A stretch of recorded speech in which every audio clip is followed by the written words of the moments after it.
This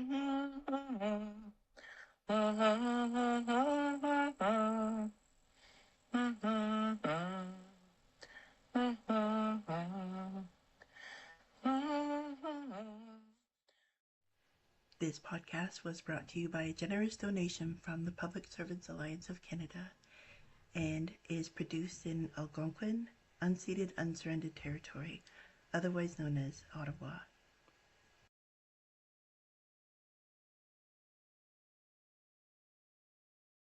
All right.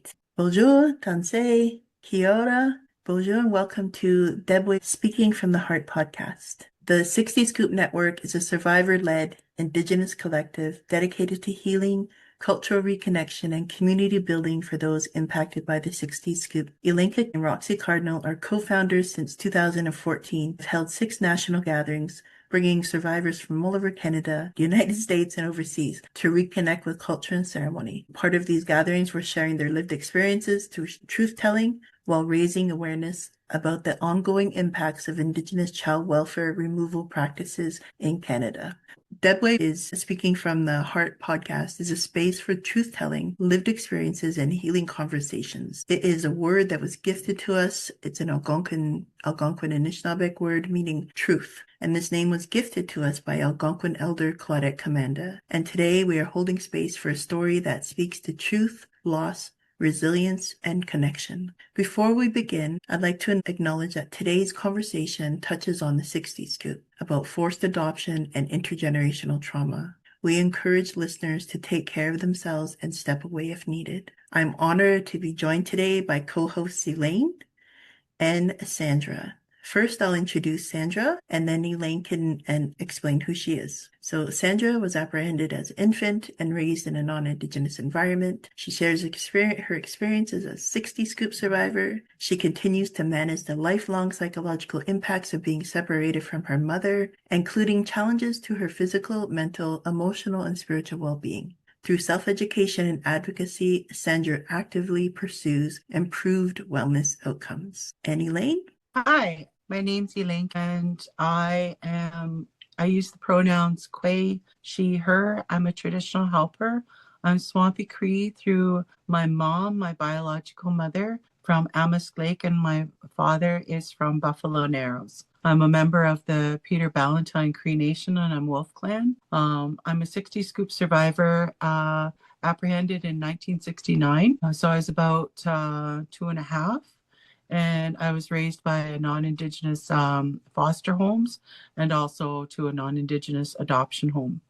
I've been a long-time community advocate related to child welfare and intergenerational effects, missing and murdered Indigenous women to SG plus, really looking at the whole family and the whole healthy family and Indigenous wellness that always includes spaces for our Two-Spirit and our trans folks. I'm a land-based focusing therapist and trauma counselor.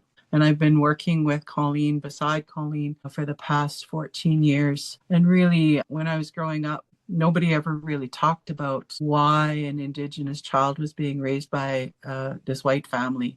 I was raised by a white British man and a Ukrainian lady, and no one was really talking about it. And then I was sharing on our last podcast how words got associated with us or with myself that I started recognizing. And one of the words was called adoption. And I didn't really know what that meant until maybe when I was about 13, 14, nobody really explained very much to me. So, and I'm so honored to meet you, Jonathan. I'm really, really grateful. And it's really nice to see Sandra. I haven't seen her for a little bit, and always, Roxy, it's a lot of fun.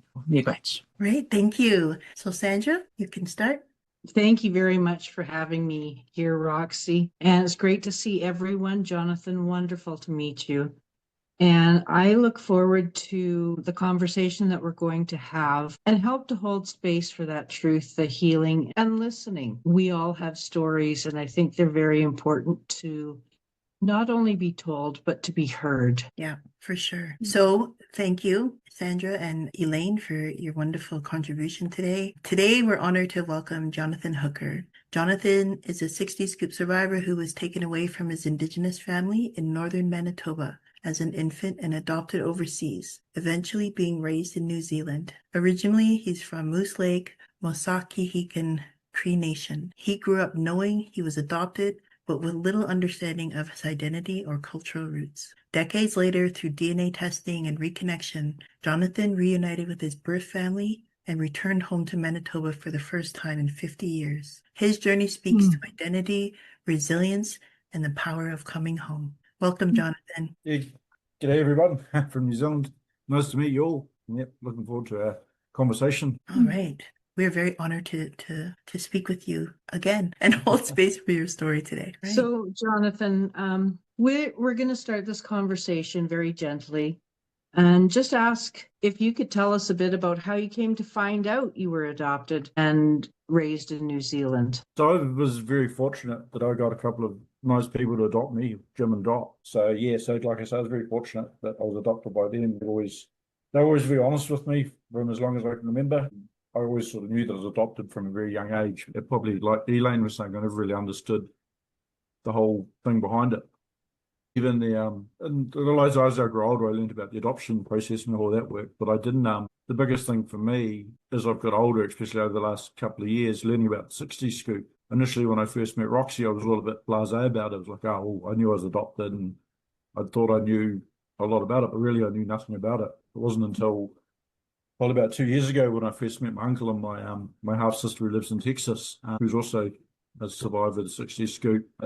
This had all happened. You know, it was all a bit of a shock to the system. I know people here in New Zealand that are adopted, and our neighbours, they had adopted a bunch of kids. The way they'd sort of explained it, and you know how they'd come along, and I was like the chosen. I was chosen by these good parents and stuff. And yeah, I really was, but my whole adoption didn't come about because of that. Obviously, learning all about how the 60s scoop played out and how tragic and awful some of these stories are. Mm-hmm. Coming back to Canada last year, learning about it all and talking to people and realizing my story wasn't an uncommon story. A lot of families in Manitoba and across Canada all have the same story, or members of their family, may not be their family, but their cousins, uncles, aunties, all been affected by this. And to a certain point, it's been all swept under the carpet. It's not really probably got the acknowledgement that it should have. So, that's it's definitely pretty tragic, really. But fortunately, like, I'm probably one of the few that have got a really good story. For me, it worked out really well by coming to New Zealand because I didn't have a lot of the prejudices and a lot of the issues that Indigenous people get. And to a certain point, I didn't understand how I fitted into everything because I was always kind of the odd one out because I was the dark-skinned child. Like you were just saying, boy, Elaine, with your parents, you had a white father and a Ukrainian mother. It was sort of odd. I had two English parents, and as far as I was concerned, I was just their son because that's the way it was. I didn't understand. I didn't know, basically. When I say I didn't understand, I just didn't know. And in those days, information out of Canada was almost non-existent here in New Zealand. We might get the odd news story to say you've got a new prime minister or Canada's doing something, or we know about the Rocky Mountains and the Vancouver side of it and the ski side of it, the positive side of Canada. But we didn't really know anything. I've heard me personally, I didn't know anything about it. Right. Wow. About the whole adoption process and how it all played out. So, but obviously as I've got older, it's definitely, as I've got older, it's definitely affected me because I've learned more about it and I'm quite sort of horrified how it all played out. Just obviously in those early days, you didn't have the information that you've got at your fingertips. Like, we're so lucky to have Google and the internet and YouTube and stuff that I can look at. And so, even us as 60 Scoop survivors, it's been painful to learn, the history of what happened to our families and our parents' parents and just how that played out in Canada. It's been a painful, almost like peeling off like layers of an onion and just, it just gets worse and worse and worse. But I can imagine for you, that must have been really overwhelming to learn that. It's good to hear that your family was good to you. Yeah. There's ups and downs, but it's like I said, I've been very fortunate by coming back and learning other people's stories and listening to, like I said, other people's stories and their experiences, just to learn and just realize that how fortunate I was. Because for me, it just seems like normal because I didn't know, and that was the bit that I guess I'm struggling with now as I'm getting older. That I was one of the fortunate ones. Like Sandra was saying this morning, I was a bit worried when I came back that I was going to get treated a bit differently in a bit, because I was an outsider. To a certain point, that doesn't worry me too much because I always felt like a bit of an outsider. To a certain point, I always knew that I was a bit different from everybody else. Yeah. But I've generally fitted in, I've always tried. I've not tried, I've just fitted in with people. I've generally got on well with people through my life. So it's been an interesting journey so far. Yeah, for sure. That's wonderful. So growing up, would you say you had any kind of understanding of your identity as a First Nations person, or? Not really, eh? Not in New Zealand. Like growing up as kids on the playground, I always used to, because everybody knew, because I was always fairly open about being an Indian. Obviously, Mhm. that's probably not the term to use nowadays, but the 70s growing up in New Zealand was a very Yep. different place. Probably about like some places in Canada type thing, you know. I won't say it Mhm. was the Wild West, but she was pretty rugged. Like I say, kids being kids, getting teased about being an Indian, all that sort of stuff. I didn't, apart from what I saw on TV and in the movies, I didn't really know a lot about being an Indigenous person. Same here. A So lot again, of I was a us. bit blasé about it all. So, Yeah. and I knew nothing Yeah. about ceremonies or the Wow. yeah, knew nothing about ceremony or the traditions or the culture or anything really. Hmm. So coming back last year was it was pretty full on. It was pretty just like I said earlier on, boots and all, just jump into it and we'll just take it as it comes. And I Hmm. was pretty fortunate. I had a good experience because I had some good people and some good guides to help me through the experience. And so yeah. I So have a it's something that I'm question. still learning. As a kid, I didn't really know, to be honest with you. Again, I hate to keep referring back to it all the time, but it Yeah. was like I said, I just didn't know, and I wasn't aware. Like I knew I was Canadian, and Hmm.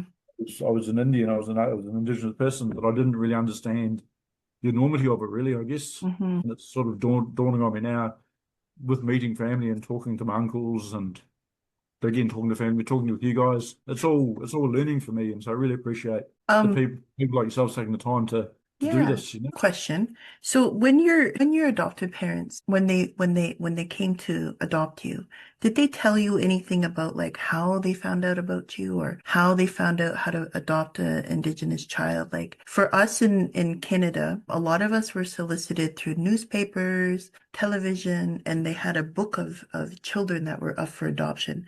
Did they share any information about how they came to adopt you? Not really, eh? I know Dot did talk about when she flew, because they were living in Oshawa at the time, just out of Toronto there, and Yep. said she'd flown, must have been over the weekend or before the weekend, she'd flown out to Winnipeg to pick me up. Uh, So I don't know how they chose me or picked me or anything, but she said she flew mm, out to Winnipeg, picked me up. I'm mm-hmm. not 100% sure of the dates here, because from the dates from when I was taken to the dates I was adopted, there's about a 3 or 4 month period there where I don't know where I was, whether I was in state care or foster home or anything. So Right. there's a bit of Mm-hmm. a blank there from what I can Mm-hmm. gather. So she flew out, picked me up, and the way she sort of described it, because it was probably 6 months after she brought me back to Oshawa that my adoption was actually formalised in front of the judge. So although I Wow. was taken from Manitoba, I was adopted in Mm-hmm. Ontario. So my adoption was made Oh, eh? official in Ontario. She quite often used to joke about it, how she was like a child smuggler. And I guess to a certain point she probably was in those early days. But it probably wasn't, by the sounds of it, it wasn't an uncommon practice to No. happen. And what we know is that, the government, the Canadian government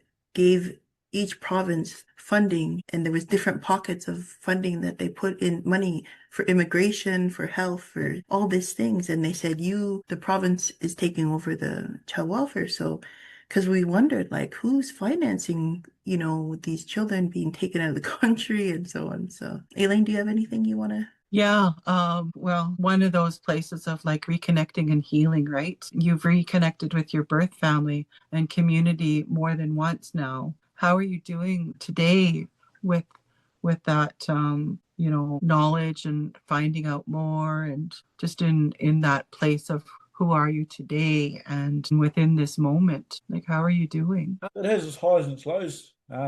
Coming back to Canada last year, there was a lot of emotion. And I guess for the 3 weeks I was there, I had some highs and lows, but probably a lot of adrenaline too in the system with facing going to all these new places and meeting new people and people that I was related to, which was all really new for me because there was only really Jim and Dot and my two adopted sisters. And so that was my immediate family as such. And so through the DNA ancestry, I look at it and I've got like 4,000 connections through DNA ancestry. So that's just mind blowing for me because I've come from such a my world as I knew it was really small. And all of a sudden I've got all these people that I'm related to and connected to. I don't really understand it all myself yet, but I was very fortunate when I came back that I had a really good network of people around me. Like my uncle lives in Winnipeg there, or just in Selkirk actually, but he lives there, and so he's got a lot of knowledge, and he was really happy to share lots of it with me. So we spent a lot of time just sitting there talking and Mm. him explaining to the families. That was really cool. And then a couple of uncles on my father's side,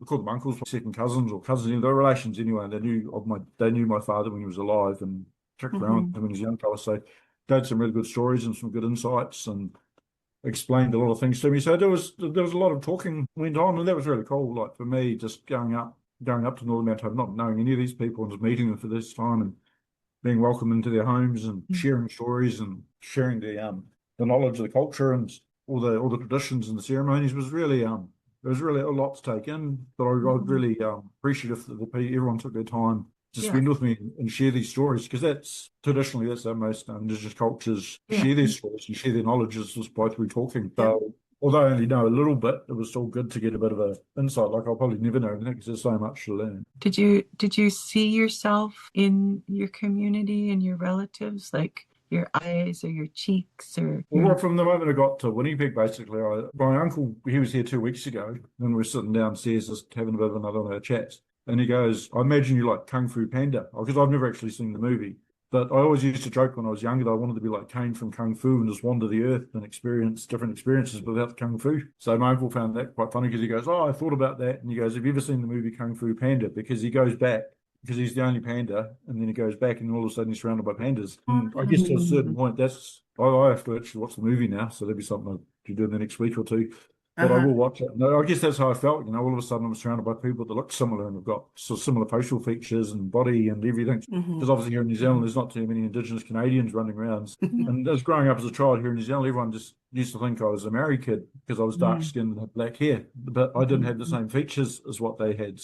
Yeah, it was definitely an interesting one growing up. I remember one experience I had when I was on the fishing boat, and I was working with a bunch of Indigenous people from all over the world on this fishing boat. And one of the blokes, one of the young Maori boy from the far north of New Zealand, comes up to me one day and goes, "What are you?" This is, "What do you mean?" And he's like, "Well, we've been talking as a crew. You're not a Maori, you're not an Islander, or Pacific Islander, you're not Aborigine, you're not Asian. What are you?" Because nobody knew what I was, type things. And I said, "Look, I'm from Canada," and I sort of explained my story, and he was like, "Wow, that's pretty cool." And so that was probably for me one of the first times.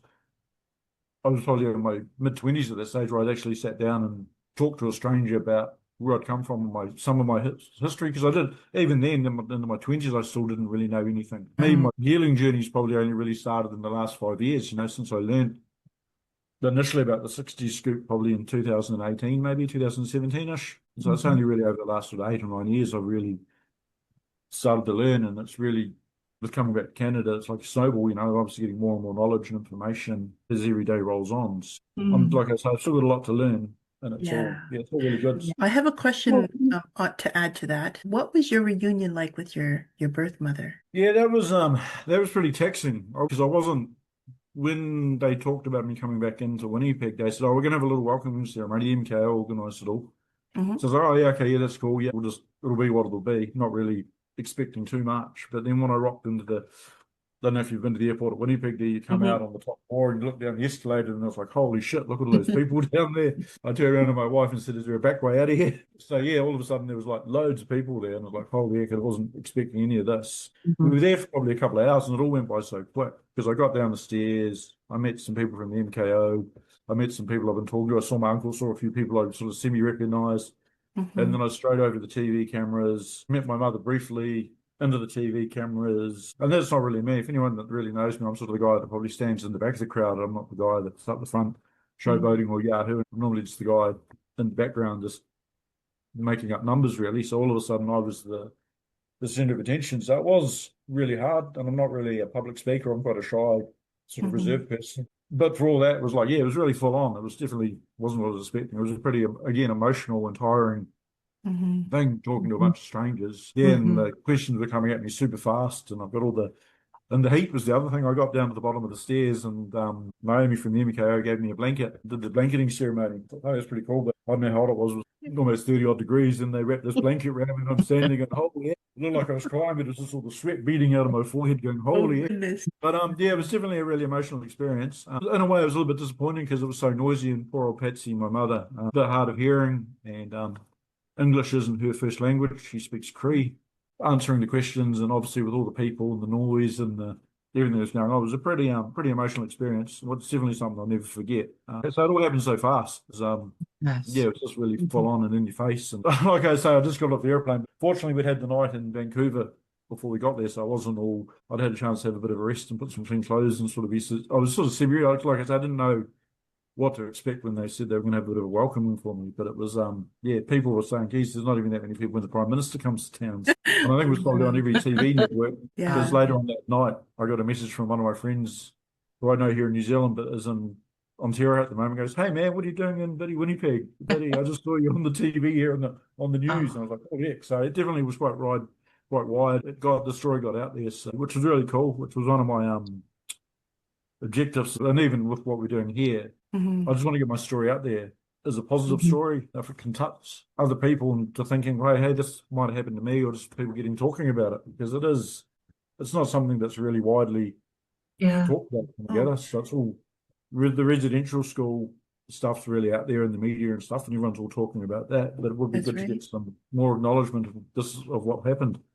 Yeah. Like early this morning, Canada for me, and a lot of New Zealand, or a lot of people from outside Canada, is held on a global pedestal. It's like a really nice place, and it's a really good place to live, and they're doing some really cool things. But like you were saying about peeling an onion, once you start getting into the surfaces of it, she's got a pretty tragic history of how they treated their Indigenous people. Exactly. And it is really sad, and it does hurt to think that. Like I listened to Jim and Dot talking about World War II and them growing up in the war and that, and thought, yeah, that was pretty tough for them. Not realizing I had my own story in the background because I didn't know. So, and as I'm getting older, it's like, yeah, this is, but on the flip side of it, I did have a good story. So, although it does upset me, I've just got to remember that I've had a good life and I'm in a good position where I am, type thing. I know some of the children weren't so fortunate, and there is some pretty bad stories and some pretty rough stuff that happened, and it is pretty sad. But even the rough stories have to be out there. People need to know that this actually happened. It's history. You can't. There's good parts of history and bad parts of history, but it's all brought us to where we are today, type thing. Yeah. And I think that it really changes, and I can only speak for myself, but it can really change how you view home and what home means to you. And I'm just wondering, after having grown up in a non-Indigenous home and then reconnecting with your birth family, has that changed how you think of home, and what does it mean to you now? Yeah, it was definitely interesting going back to Moose Lake and up to the Paw and having a look around and stuff, like thinking, well, this is where I would have grown up if I'd stayed in Canada. Yeah, it's definitely an interesting one. I don't know how my life would have turned out if I'd stayed there, whether I would have been as fortunate as what I am now to have the opportunities I've had. Yeah, it's hard to sort of say because, here in New Zealand, I was just that brown-faced kid with all the white kids, and I was just sort of treated the same. It wasn't always like that. I had some moments growing up, but generally as a whole, I was just accepted by people, and I was just the kid next door. So I was very fortunate with how I got to grow up and with a lot of opportunities. I don't know if I might have had the same opportunities in Canada or not. Yeah, it's definitely a tough one. But it was, like I said, it was really cool to get to go back to Moose Lake and have a look around and just sort of see this is where I possibly would have grown up or how life could have been. Yeah, like I say, without having a crystal ball or a time machine to go back and see how it really all was. Yeah, but like I say, for me personally, I've been very fortunate here in New Zealand. I've had a lot of opportunities, and it's all good. It's not all. People sometimes, this is one thing I was right about the old apple sort of thing, being sort of brown on the outside, white on the inside. Unfortunately, that's how I am, but that's not through my fault. Right. I spoke about that this morning, about how the original Indian Act from the 1800s sort of came through, and unfortunately, that's really something that, as I've learned more about it, really annoys me, because I am a product of that. The politicians of the day, that's what they wanted, and I am a product of that, and that's really annoying. But at the end of the day, I've got to remember that it wasn't my fault the way I ended up. But I'm also open to learning about where I came from, my culture, and how I got to where I am. There's obviously stuff that's happened before me to get to where I am. So, but it is, the whole thing with home, for me personally, home is New Zealand, because that's where I've grown up. It's what I know. It's the culture I've been brought up in, and the society. And coming back to Canada, I still don't know how I get my head around ice hockey. I've watched quite a few games now, and it still confuses me. Well, we can teach you if you'd like to know. I used to play ice hockey. So yeah, but it's for me and where I am with my life, we did sort of maybe talk about possibly moving back to Canada. My wife's a nurse, and I'm on a mechanical engineer by trade, so I would probably get work with my wife because of our age. By the time she retrains, we're going to have to retire by the time we get qualified to do anything. So, I even thought about the idea of coming back for 6 months a year and working for 6 months and then 6 months between the two. But We can when I trade. get younger, I don't know if that's really an option, but yeah. We'll trade, okay? You can come and stay here and I'll go take care of your house there. So I know like, we had recorded earlier this morning and that for some reason the video and sound wasn't captured, but we had talked about, some pretty emotional stuff. And, we recognize that part of the journey is going through those tough times and feeling those tough emotions and allowing yourself to like go through that. But what helps you when things are tough? Like, I know coming to Winnipeg and meeting your family and then all of a sudden just going back home, like, what does that feel like to go through that by yourself? And how do you deal with that emotionally and spiritually? What keeps you going? I'm very fortunate that I'm not on my own. I've got a really loving wife and Hmm. family here in New Zealand. Hmm. I've got some really good work colleagues. And as a man, like I don't speak about this morning, a lot of men bottle things up. We don't talk about things. Maybe it's just a man thing that we just all do. Maybe it's a hidden defense mechanism or anything. But I like to try and talk to people. Like it's not easy. Like when I first started sort of going through this journey, I was finding it quite tough reconnecting with some of my family members. It wasn't the easiest. It wasn't the easiest reconnection with some of them. So some of it was quite awkward.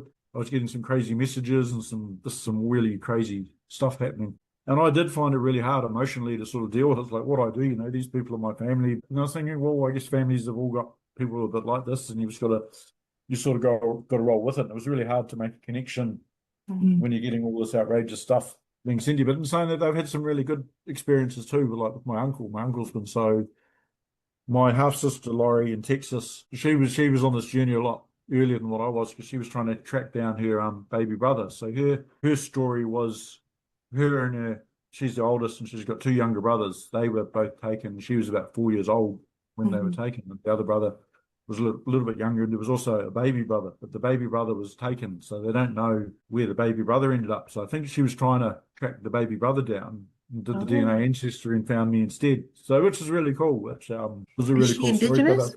yes, yeah. So Hmm. I don't fully understand. I know she's from Manitoba, and Hmm. her mum was living in Winnipeg. Then her Oh, mum sort of disappeared off the map a little bit. She hasn't had any okay. contact with her mother for probably about a year now, or maybe a little bit longer. Okay. But that was basically what got the ball rolling for me. And if it hadn't have been for that DNA ancestry and my sister Laurie doing all the groundwork, I would have probably never found my father's side of the family. With all the adoption papers and everything, Jim and Dot, or Dot more so than anything else, was really thorough with their paperwork and had all the T's crossed and I's dotted. Wow, that's So good. coming back to Manitoba and finding my mother's side of the family wasn't overly hard because I did actually start looking a long time ago. So through Facebook and just doing some amateur detective work and stuff, like finding Moose Lake and finding people with the same last name and sort of tracing my way back to Moose Lake. It was quite funny because when I was actually at the wellness center in Moose Lake, this guy comes up and goes, "You messaged me like 6 years ago," he said, telling me your story. And I was Wow, like, "Well, you could have messaged back sooner." goodness. So Wow. yeah, so it was really cool. So and it was just through one of those messages. I messaged this lady who had the same last name. She goes, "Well, actually, I'm married to your mother's first cousin," and so she was the one that initially sort of started the ball rolling on that side of it. So that was really cool. But it's taken a long time, obviously, with the pandemic happening in 2020 and the world sort of closing down. Everything came to a grinding halt. So we couldn't really do anything, which was a bit of couldn't go anywhere or wasn't allowed to travel anywhere. And so Hmm. things came to a halt. But yeah, now that's all sort of settled down, we were able to get the ball rolling again. Just with some connections we've made in Canada with a few interviews and a lot more Zoom calls. So again, this is all kind of new to me. I'm learning, I'm getting better at it.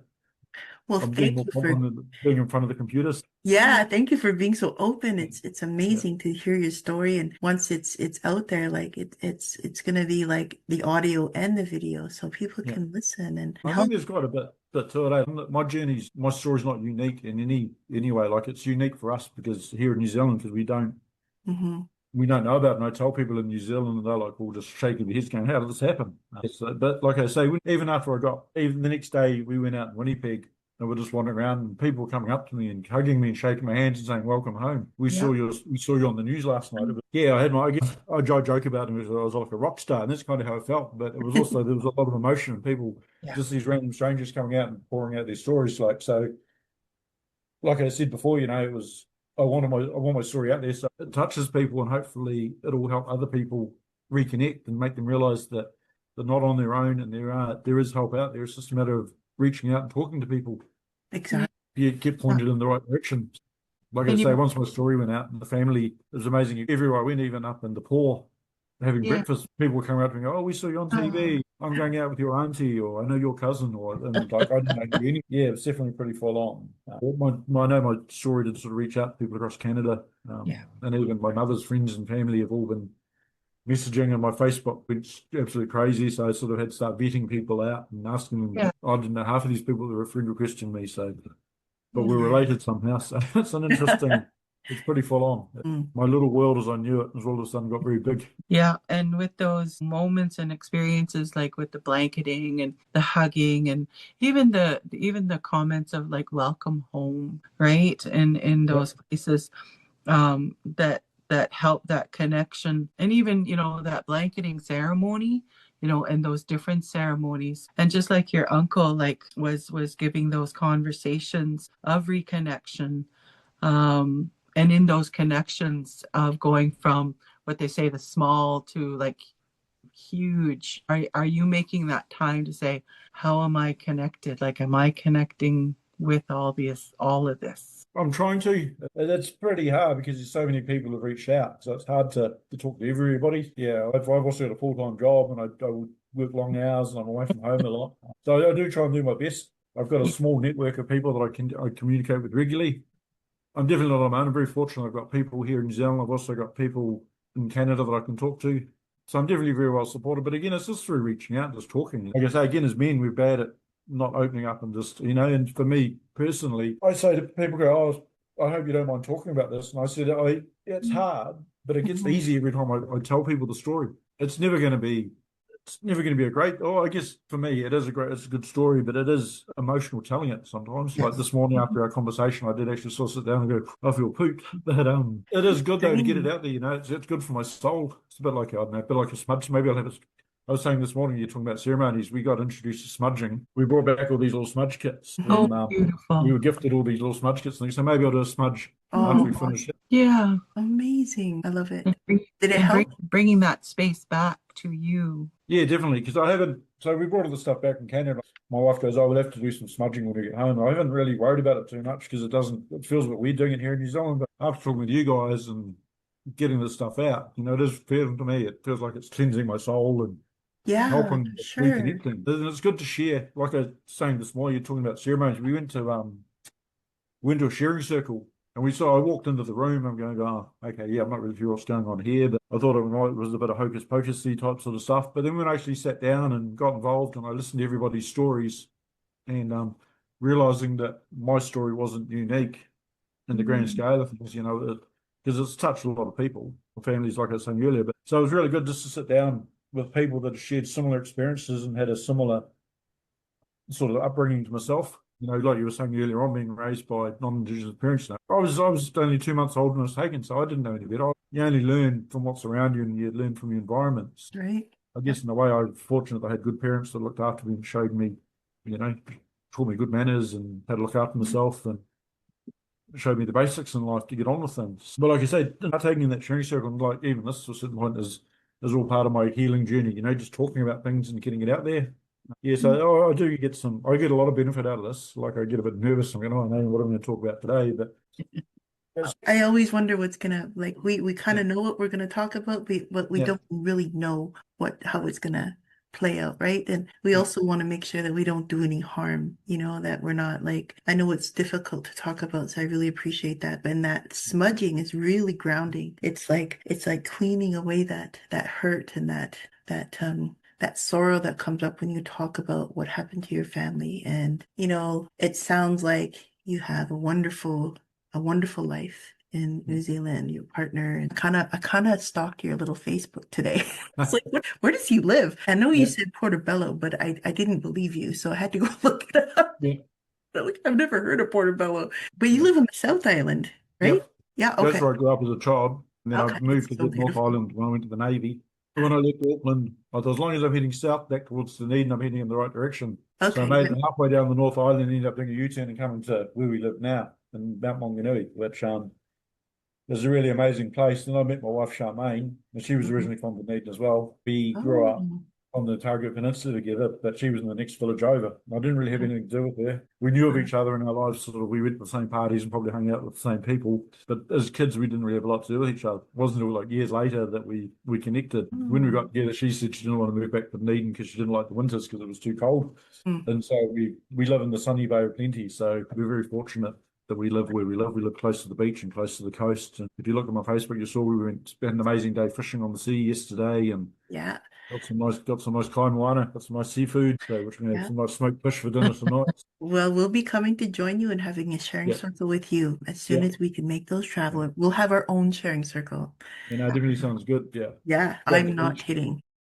Bring I a We're can not. imagine pot. how you like that here. We're gonna be booking it soon. So one Anyways, of the ladies we connected with at the sharing circle, this lady Dee, she's a nurse in Winnipeg. I'm not quite 100% sure what it is, but she's coming out to Hamilton later on this year. So we're going to meet up with them, try and oh, spend some right time on, with right them when she's on. here. So I know you had spoke about maybe coming out last year on one of your Yeah. conferences, which is a bit of a shame. I didn't really get into that so much. I kind of missed the boat on that one because there was a lot of Well, people no, yeah, it was from hard here. to get So, in. yeah, It's the and, WIPSI, the yeah. World Indigenous Peoples Conference, and I mean Does they it sound also like? have what's that? Oh, it sounded like it was pretty full on. Like it sounded like it was a It really good was. thing because I knew Oh, people that went to it and they were all just raving about how good it was, and it was a bit of a well, shame. I didn't really get a chance to go maybe and just share some of my stories, yeah, and that would some be of my something that travels. we So could, I think we would plan for November, that because that's when the WIPSI is, and that would be the ideal time to have like anything related to 60 Scoop there because you would have a forum there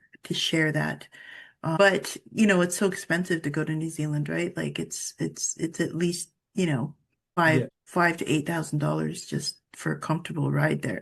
yeah, it's a Never long one mind. and you're not sitting down. Yeah, Yeah. it Well, was they have the 13 hours. Sky. So I'm not sure how my uncle went back. I think he went back in the Sky Couch, but when Yeah. we came over, we MKO were fortunate enough to subsidise our tickets, and so we didn't take them for a ride, and we just came kettle class. But yeah, it is tough sitting in an airplane for 13 hours one Oh, way, yeah, that is tough. and then 13 hours on the way home, and then traveling across the time zones and everything. It is hard work. Yeah. Not young anymore, so it takes me a few days to get my body clock right. So I think by the time I got my body clock right, it's time to hop on the airplane and come home again. So, So carrying your story forward, I would love to revisit with you in a year. And maybe even when we do come to New Zealand is sit down and revisit your story again to see how it's, and if anything's changed or if you found it anything new or yeah, and and we'll carry that story forward as well and try and amplify it through our website and our podcasts and quite happy to talk to people and share my story. Yeah, it was. So again, it's all new to me, and I'm learning all the time. So every time you talk to me, I'll be able to talk about other things and Mm. add to my story, which is kind of what I'm hoping I can do.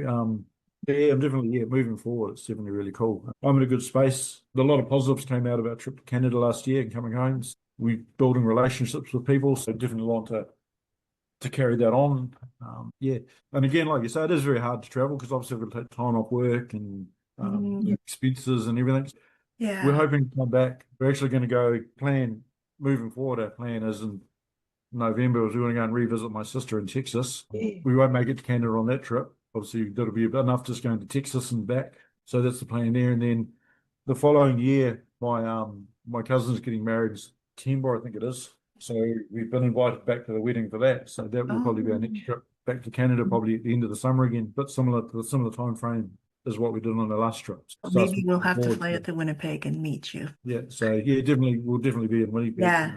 in that area, Selkirk Awesome. area. So but that's our plan moving forward. We definitely want to try and come back and spend some more time up north. Now we've got a good idea of the lay of the land. So yeah, Yeah. And if you have any we love questions, please, like, you can always, hit us up and ask yeah, questions about supports and things like that. Honestly, I think the 60 Scoop Healing Foundation should pay for your trips. They have a yeah, lot of money. I, yeah. I digress. I'll Yes, I move was on to reflection. And we talked about this morning about the two kind of views we have of Canada. And what do you wish more people understood about the 60 Scoop and how it impacts people? And then the second part of that question is, do you feel the Canadian government should be doing more for 60 Scoop survivors who were taken out of the country? Yeah, well, definitely, I think the Canadian government needs to do more. And I think it's slowly moving in the right direction. It's probably about here like New Zealand, there's slowly more Indigenous people getting into Parliament and things. Mm-hmm. I see it here in New Zealand, they've got the Maori Party.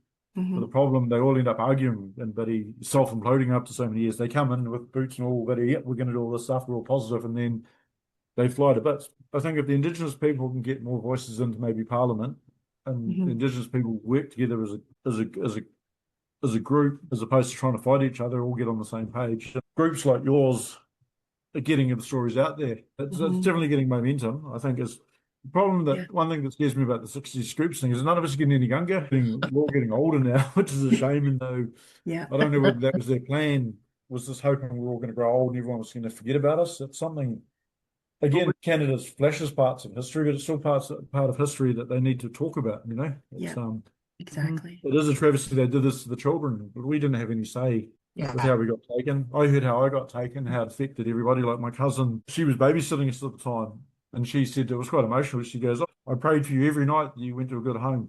So when we got to Canada, I gave Patsy a photo album of just random photos of me growing up as a kid, just through the ages to where I am now. Yeah. My aunt, or my auntie/cousin, looked at it and goes, I can see by these photos you've had a really good life and you were looked after and loved and cared for. And she's right, And I was one of the very fortunate children that got that opportunity.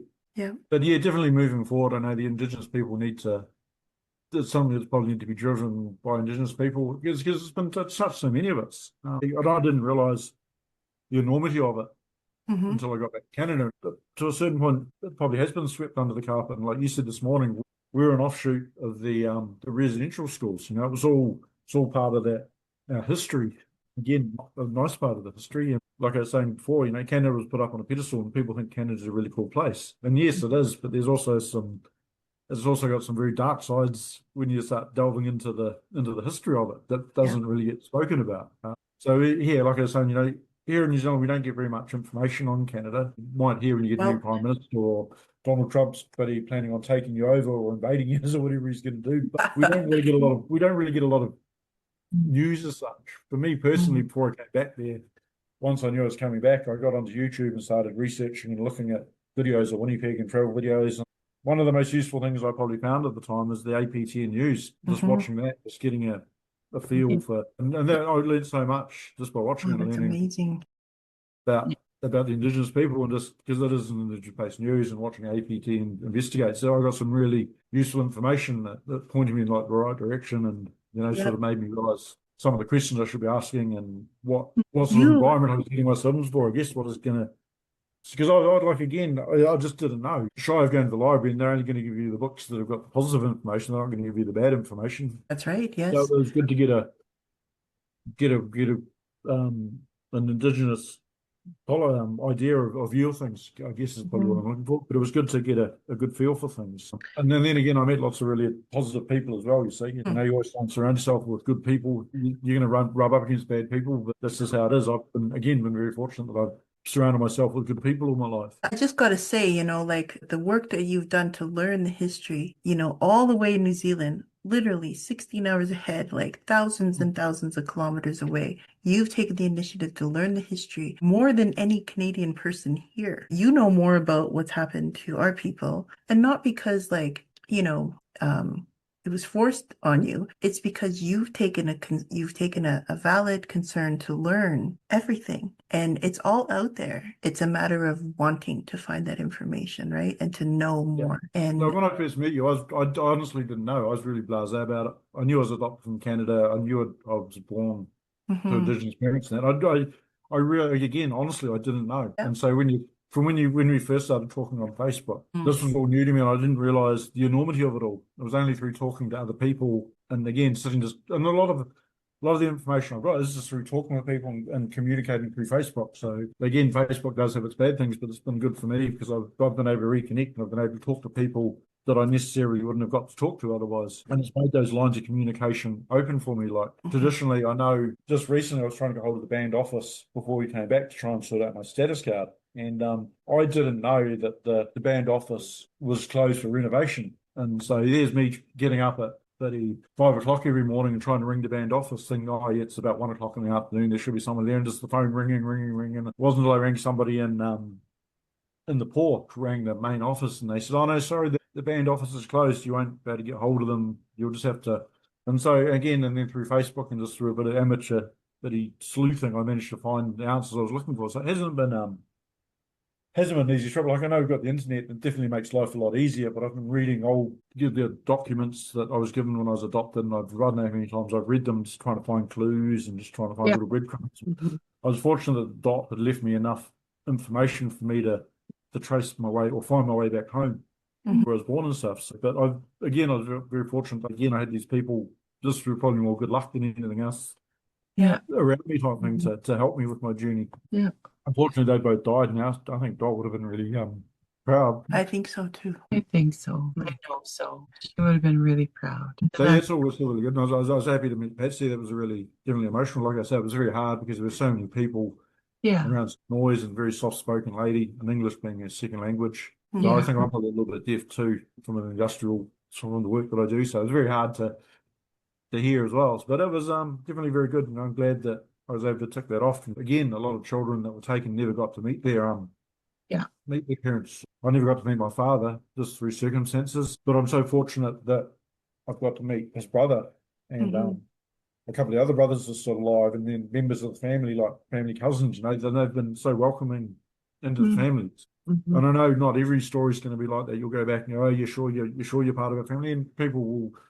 I was saying this morning, I met this guy from British Columbia, and I was telling him my story, and it was definitely a tough one to deal with because he was quite anti the whole that never happened, you're a liar, this is Canada, stuff like that doesn't happen in Canada. And there was just denialism. I'm going, oh, well, I went back to my wife and I said, look, we have to leave now. And she goes, what for? And I said, oh, I just had a bit of a discussion, a bit of a disagreement with that fella over there, and I think it's probably best that we just leave this. And I told myself out of this situation because I could see it was going to probably end up being a bit of a fight, which I wasn't really. It's not really my style. I'd rather just remove myself from the situation. But anyway, I've had good and bad responses of my story, and it's just and you just got to take that, I think.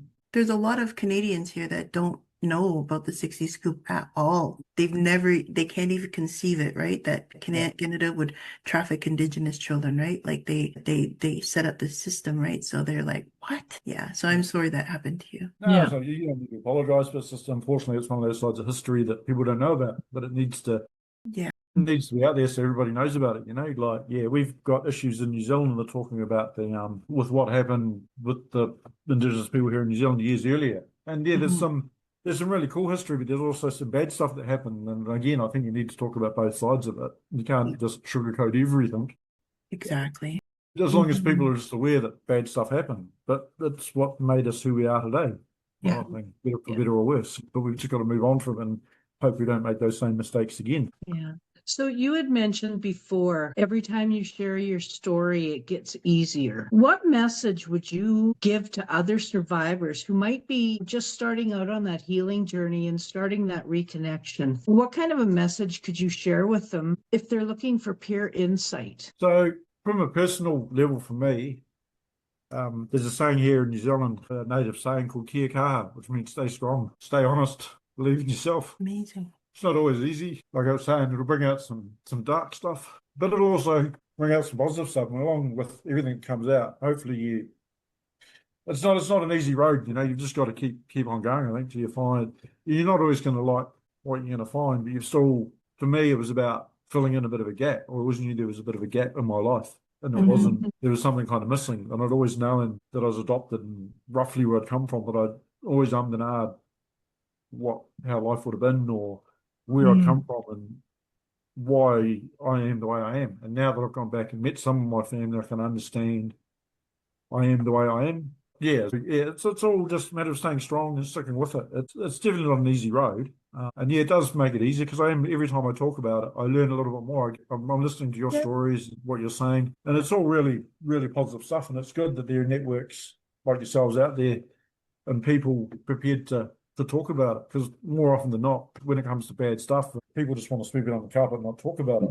Yeah. And for me, there's are some bad bits, but there's also the positive bits for coming back and sharing the positive sides of my story. But I will talk about. Yeah. I think I'm an open book. I'll Yeah. try and talk about everything. Yeah. In the past 10 years, the governments, well, the provincial governments have issued apologies. So there was an apology issued in Manitoba in 2013, I think, 14. And then there was an apology issued in Alberta. And then I believe Saskatchewan. Saskatchewan. But we have been trying to advocate for a national apology that all survivors that were taken out of province, that were taken overseas, and I'm wondering that would it mean anything if the state apologized and acknowledged that you were taken overseas? Would it mean anything to be apologized by the Canadian government? I think it would definitely would. It would definitely. It means they're formally acknowledging it, and hopefully we get out to more Canadians that this has happened. No, it's definitely not a bad thing. I think moving forward, that would be an awesome thing to happen for Manitoba to be the first ones to do it, and then a couple of others to follow suit is good. But it's only a start of it. Like I say, none of us are getting any younger, and then before we know it, we'll all be pushing up daisies on the other side, and our stories will all be forgotten about, and nothing will happen, and everyone will forget about it. And so, like I say, it is a dark part of Canada's history that needs to be remembered. We all talk about world wars and we talk about the residential schools, all bad things that have happened. But again, like you were saying, that we are a product of the residential schools. We're an offshoot of it. So it needs to be acknowledged that this happened to so many children, and definitely not good all around, like I say. Yeah.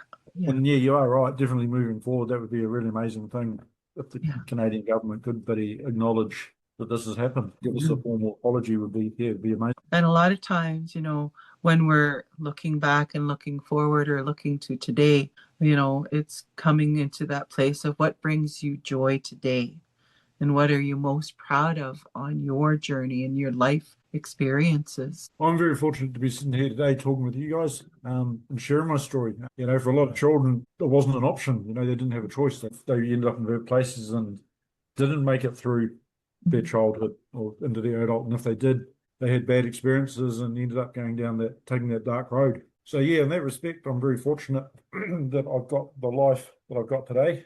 It hasn't been easy. I've had to make some sacrifices, make some choices to get to where I am today. But like I said, I'm very fortunate to be sitting here today. I've got a good life. I've got a good family here in New Zealand, and I really like where I've got to today. I say there's a lot of people that weren't so fortunate. So they're very grateful. Well, my gratitude is that I'm here today sharing my story with you guys and everyone else who's listening. So that's really cool. Yeah, thank you for that. Thank you. So, Jonathan, we're going to finish up our conversation. I want to thank you for trusting us with your story and your truth and your presence today. For our listeners, thank you for listening with open hearts. May we continue to walk forward with truth, compassion, and responsibility. And thank you once again, our most heartfelt. I wish I could hug you. It's such an honor. And I know that you say like you don't feel like your story is any different, but it's fascinating to listen to. One of our things was, I think even me, when I found out there was so many other adoptees, I wanted to find them all. And each time somebody shares their story with me, I remember everything that they've shared. So I've listened to hundreds and hundreds of survivor stories, and I can tell you they're all different, even though you feel like, yes, there's kind of like a pattern to them, but each one is different. And we're so grateful that you are able to, share your story with us. So thank you. You're welcome. Thank you very much.